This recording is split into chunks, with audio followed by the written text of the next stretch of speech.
Amis du roman historique, bonjour. Donc deuxième épisode au sujet de Mao Tse-tung, enfin de la Chine de cette époque des années 60, 60-70. Donc on peut considérer qu'on parle de roman historique.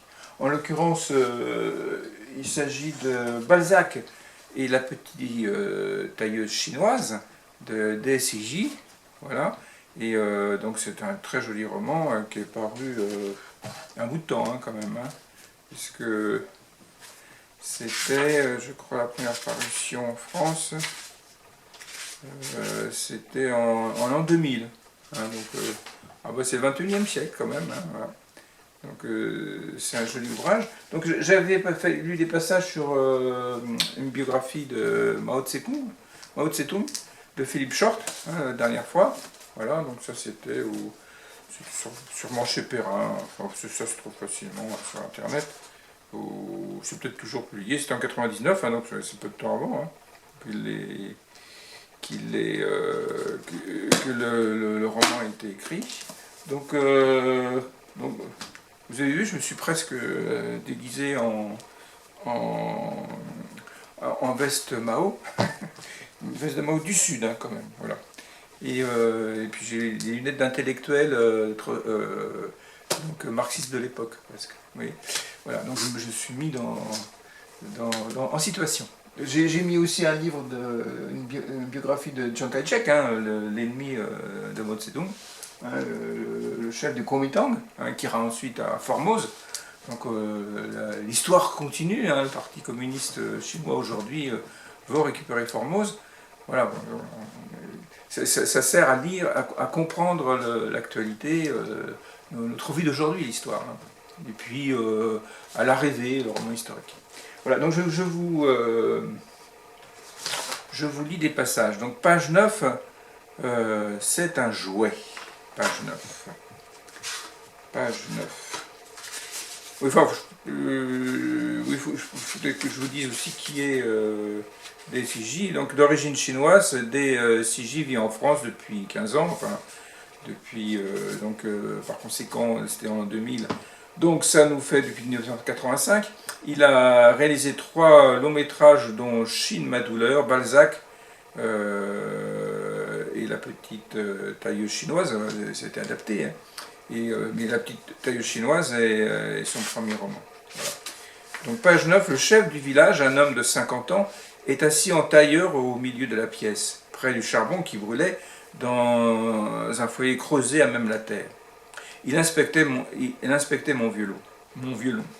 Dans les bagages des 2 garçons de la ville que Luo et moi représentions à leurs yeux, c'était le seul objet duquel semblait émaner une saveur étrangère, une odeur de civilisation propre à éveiller les soupçons des villageois.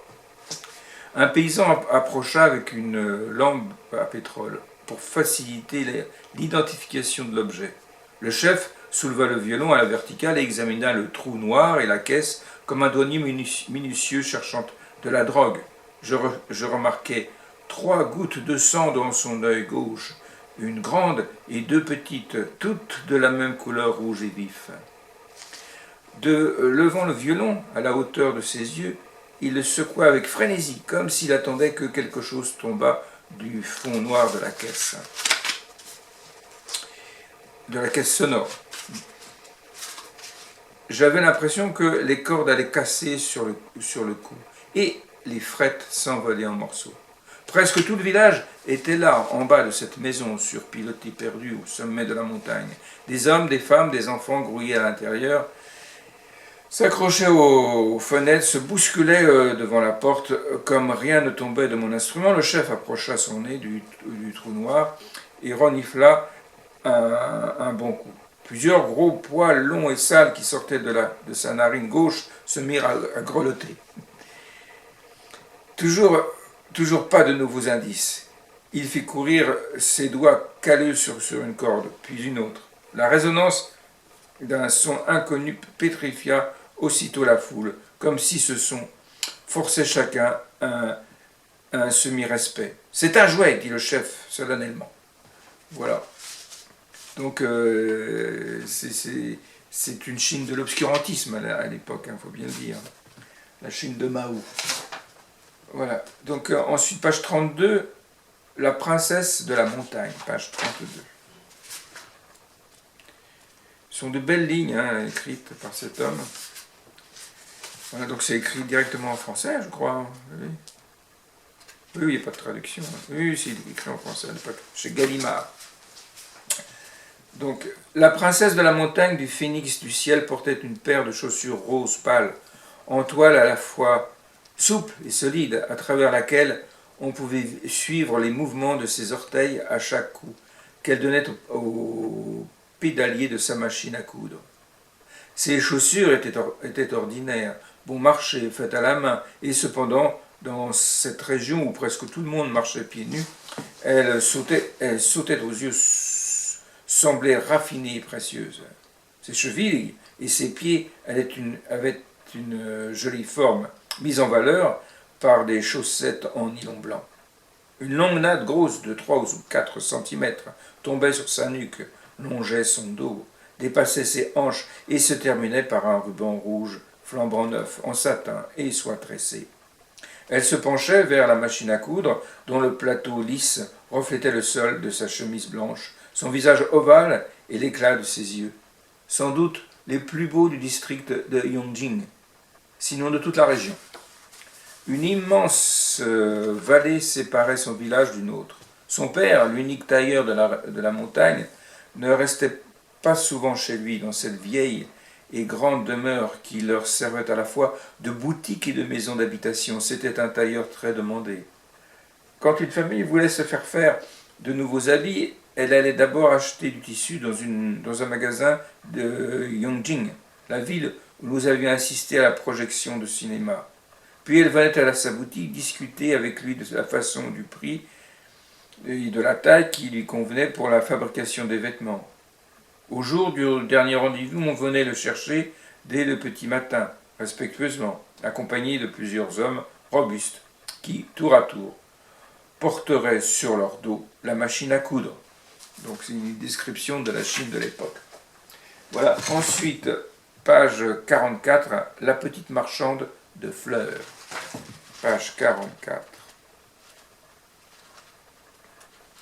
Page 44. Page 40. C'est page 24 ? Oui. La petite. C'est ça. Un jour, vers la 3e semaine, j'entendis quelqu'un pleurer dans la galerie, mais ne vit pourtant aucune lumière. Ce n'était ni un sanglot d'émotion, ni le gémissement de douleur d'un blessé, mais des pleurs effrénés, versés à chaudes larmes dans l'obscurité totale. Répercutés par les parois, ces pleurs se transformaient en un long écho qui remontait du fond de la galerie, se fondait, se condensait et finissait par faire partie de l'obscurité totale et profonde. C'était Luo qui pleurait sans aucun doute. Au bout de la 6e semaine, il tomba malade, le paludisme. Un midi, alors que nous mangions sous un arbre face à l'entrée de la mine, il me dit qu'il avait froid. En effet, quelques minutes plus tard, sa main se mit à trembler si fort qu'il ne parvint plus à tenir ni ses baguettes, ni son bol de riz. Quand il se leva pour gagner le dortoir et s'allonger sur un lit, il marcha d'un pas oscillant. Il avait comme un flou dans ses yeux. Devant la porte grande ouverte de la cabane, il cria à quelqu'un d'invisible de le laisser entrer. Cela déclencha les rires des paysans mineurs qui mangeaient sous l'arbre. « À qui tu parles ?» lui dirent-ils. « Il n'y a personne. » Cette nuit-là, malgré quelques couvertures et l'immense four à charbon qui chauffait la cabane, il se plaignit encore du froid. Une longue discussion, à voix basse, s'engagea entre les paysans. Ils parlèrent d'emmener Luo au bord d'une rivière et de le pousser dans l'eau glacée à son insu. Le choc était censé produire un effet salutaire immédiat, mais cette proposition fut rejetée, de crainte de le voir se noyer en pleine nuit. Ah, c'est ça. Ok. nous décidâmes de choisir l'histoire de la petite marchande de fleurs. Voilà, d'où le titre de ce passage. Des 3 films que nous avions vus sur le terrain de basket de la ville de Yongjing, le plus populaire était un mélodrame nord-coréen, dont le personnage principal s'appelait La fille aux fleurs. Nous l'avions raconté aux paysans de notre village, et à la fin de la séance, lorsque je prononçais la phrase finale en imitant la voix off, sentimentale et fatale, avec une légère vibration de gorge, le proverbe dit « Un cœur sincère pourrait même faire s'épanouir une pierre. Pourtant, le cœur de la fille aux fleurs n'est-il pas assez sincère ?» L'effet fut aussi grandiose que lors de la vraie projection. Tous nos auditeurs pleurèrent, même le chef du village, si dur fut-il, ne put contenir la chaude effusion des larmes qui coulaient de son œil gauche, toujours marqué de 3 gouttes de sang. Voilà, voilà. Donc ensuite, page 96, le binoclard, page 96. Le binoclard. Depuis son arrivée dans la montagne du phénix du ciel, c'était sans doute la première fois que les lèvres du binoclard se plissaient dans un vrai sourire de bonheur. Il faisait chaud, sur mon petit nez couvert de fines gouttelettes de sueur, ses lunettes glissaient et par 2 fois elles faillirent tomber et s'écraser par terre, tandis qu'il était plongé dans la lecture de 18 chants du vieux meunier que nous avions notés sur du papier taché de sauce salée, d'eau de vie et de pétrole. Luo et moi étions allongés sur son lit sans avoir pris la peine d'enlever nos vêtements et nos chaussures. Nous avions marché presque toute la nuit dans la montagne, traversé une forêt de bambous, où des grognements de fauves invisibles nous avaient accompagnés de loin jusqu'au petit matin. Aussi étions-nous à 2 doigts de mourir d'épuisement. Soudain, le sourire du binoclard disparut et son visage s'assombrit. « Bordel !» me cria-t-il. « Vous n'avez noté que des cochonneries !» À l'entendre crier, on aurait dit un vrai commandant, fou de colère. Je n'appréciais pas du tout son ton, mais je me tus. La seule chose qu'on entendait de lui, c'était qu'il nous prêtait ou 1 ou 2 bouquins en récompense de notre mission. « Tu nous as demandé des chants de montagnards authentiques, rappela Luo d'une voix tendue. Bon Dieu, je vous avais pourtant précisé que je voulais des paroles positives teintées de romantisme réaliste. Tout en parlant, le binoclard tenait les feuilles entre 2 doigts et les agitait au-dessus de nos têtes. On entendait le crissement du papier et sa voix d'instituteur sérieux. Pourquoi vous êtes toujours attirés par les saloperies interdites, tous les 2 ? N'exagère pas, lui dit Luo. C'est moi qui exagère. Tu veux que je montre ça au comité de la commune? Ton vieux meunier sera aussitôt accusé de propager des chants érotiques. Il risque même la prison, sans déconner. Tout d'un coup, je testais. Mais ce n'était pas le moment d'éclater. Je préférais attendre qu'il tînt sa promesse de nous passer des livres. Vas-y, qu'est-ce que tu attends pour jouer les mouchards? Lui demanda Luo. Moi, je l'adore, ce vieux, avec ses chants, sa voix, les mouvements de son sacré ventre et toutes ses paroles. Je vais retourner lui porter un peu d'argent. Voilà. Donc c'est un livre étonnant et poétique. Je vous engage à le lire. Encore un petit passage. Page 173, Luo. Page 173, Luo. C'est dur pour les binoclars. Voilà. Alors, de quoi je me souviens? Si elle nage bien? Oui, merveilleusement bien. Maintenant, elle nage comme un dauphin.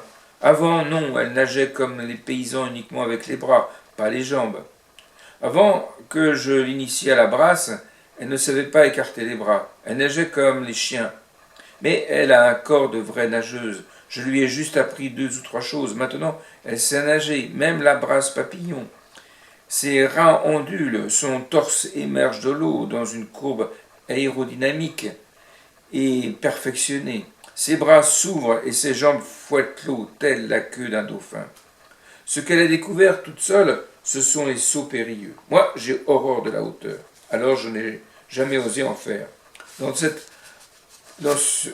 notre paradis aquatique, une sorte de baie complètement isolée, à l'eau très profonde, chaque fois qu'elle grimpe au-dessus d'un pic vertigineux pour sauter, je reste en bas et je la regarde en contre-plongée, presque verticale, mais sa tête tourne et mes yeux confondent le pic avec les grands jingos qui se découpent derrière, en ombre chinoise.